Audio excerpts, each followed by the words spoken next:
Hello students, প্রতিদিনের মতো আজকে আবার আমি একটি নতুন ভিডিও নিয়ে হাজির হয়েছি।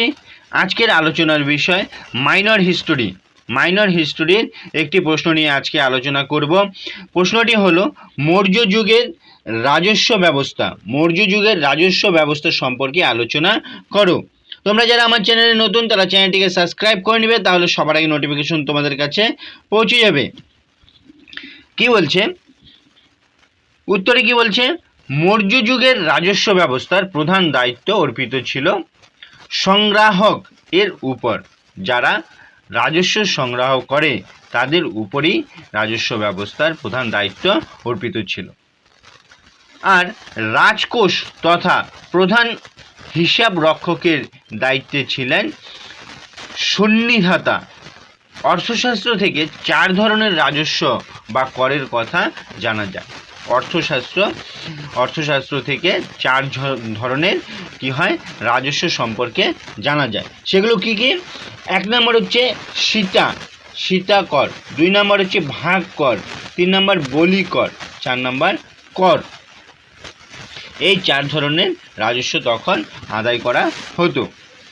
সীতা কি ছিল? সীতার জমিতে নিয়োজিত কৃষক বা কৃষি শ্রমিকদের কাছ থেকে আদায়কৃত অর্থকে বলা হতো। মৌর্য যুগের রাজস্ব প্রধানত আসতো কি কৃষকদের মালিকানাধীন জমি বা রাষ্ট্রীয় জমি থেকে। এই রাজস্ব কি হতো তখন? কারক বলা হতো ভাগ। এই রাজস্ব করকে বলা হতো ভাগ। অর্থশাস্ত্র ছাড়াও মৌর্য উত্তর যুগে বিভিন্ন লেখক গ্রাম্য শাসনে ভাগ শব্দটি উল্লেখ আছে। ভাগের পরিমাণ ছিল খুবই কি হচ্ছিল সম্ভবত ফসলের 1/6। কোনো বিশেষ কারণে এই করের পরিমাণ হ্রাস করা হতো। তাছাড়া বলি ও কর নামে 2 ধরনের রাজস্ব তখন মৌর্য যুগে বহাল ছিল। কি বলা হয়? অর্থশাস্ত্রে সীতা জমিতে নিযুক্ত কৃষি শ্রমিকদের কাছ থেকে উদ্যোগ ভাগ নামে 1 ধরনের রাজস্ব আদায় করার কথা বলা হয়েছে। উদ্যোগ ভাগ শব্দটি কি? জল করের সঙ্গে সমতুল্য। এখানে জলসেচের ধরন, অনুপাত, জল করের তারতম্যের বিষয়টি উল্লেখিত হয়েছে। বলা হয়েছে যদি কোনো কৃষক নিজের শ্রমের দ্বারা জমিতে জল বহন করে নিয়ে আনে, তাহলে উৎপন্ন ফসলের 1/5 নদীর হ্রদ, জলাশয় অথবা কুয়ো থেকে জল সংগ্রহ করলে 1/4 এবং যন্ত্রের সাহায্যে আনিত হলে 1/3 কর প্রদান করতে হবে।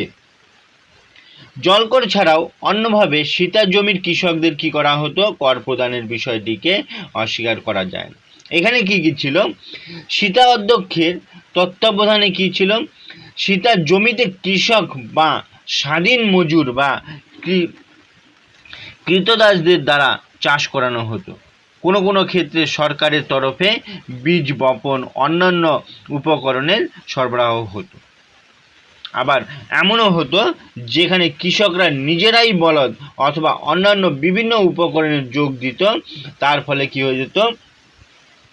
সরকারি সহযোগিতা লাভের পরিপ্রেক্ষিতে সীতা জমি কৃষকদের পাওনা ও পক্ষান্তরে সরকারের রাজস্ব প্রদানের কি হতো? কম বেশি হতো। কখনো সরকার উৎপন্ন ফসলের কি হলো 5/4 আবার কখনো কি হতো 4/1 পেত। মৌর্য যুগের রাজস্ব ব্যবস্থা কেবল ভূমি বা জমির ক্ষেত্রেই। এখানে কি হচ্ছিল? রাষ্ট্রের অন্যান্য বিভিন্ন দিক থেকেও কি হচ্ছিল? রাজস্ব কর আদায় করা হতো। হাতি বা অন্যান্য বনজাত সম্পদ ছিল রাজকীয়, সামকীয় ও অর্থনৈতিক কি হচ্ছিল অন্যতম উৎস। বিভিন্ন দামি মূল্যবান গাছ যথা অর্জুন, শাল, কি হয়েছিল শিরীষ, আম প্রভৃতি উল্লেখ আছে অর্থশাস্ত্রে।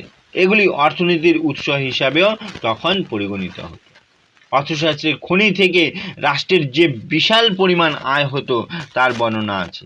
বস্তুত কি হচ্ছিল, রাজকোষের এক বড় ধরনের অর্থ আসতো তখন খনি থেকে। সেনাভক্রম বলতে বোঝায় কি, উন্নত সেনার ভরণ পোষণ, ইত্যাদির জন্য কর এবং উৎসগত হলো রাজপুত্রের জন্মজনিত উপটোকন। এই দুটি ছিল সামরিক কর। বিভিন্ন ধরনের কারিগর, শিল্পী, গ্রিনল্যান্ডের সদস্যগণ, এমনকি গণিতজ্ঞদেরও কর দিতে হতো। গোচরণ ভূমি থেকেও কর আদায় করা হতো। চুলি কর, ফেরিঘাট থেকে কর, গৃহকর, গুপ্তধন কর, বিচারালয় জরিমানা, জমির অর্থ সব কিছুই তখন রাজকোষে জমা করত। রাষ্ট্রীয় ঋণ জনিত সুদ পাওয়া যেত, তাও কোষাগারেই আসতো। এই সব কিছুই কি ছিল তখন। ছাড়াও কি হচ্ছিল, তৎকালীন সময়ে এবং জরুরি অবস্থায় কি হচ্ছিল, অর্থনৈতিক সংকটে সমাধানের জন্য রাজস্ব আদায়ের কথাও তখন অর্থশাস্ত্রে বলা হয়েছে। এই ছিল মৌর্য যুগের রাজস্ব ব্যবস্থা। তোমাদের বুঝতে অসুবিধা হলে আমাকে কমেন্ট করে জানাও, আমি কিন্তু সে বিষয় নিয়ে আবার আলোচনা করব। আজকে এই পর্যন্তই। ভিডিওটি ভালো লাগলে লাইক করো, কমেন্ট করো এবং বন্ধুদেরকে শেয়ার করে দাও।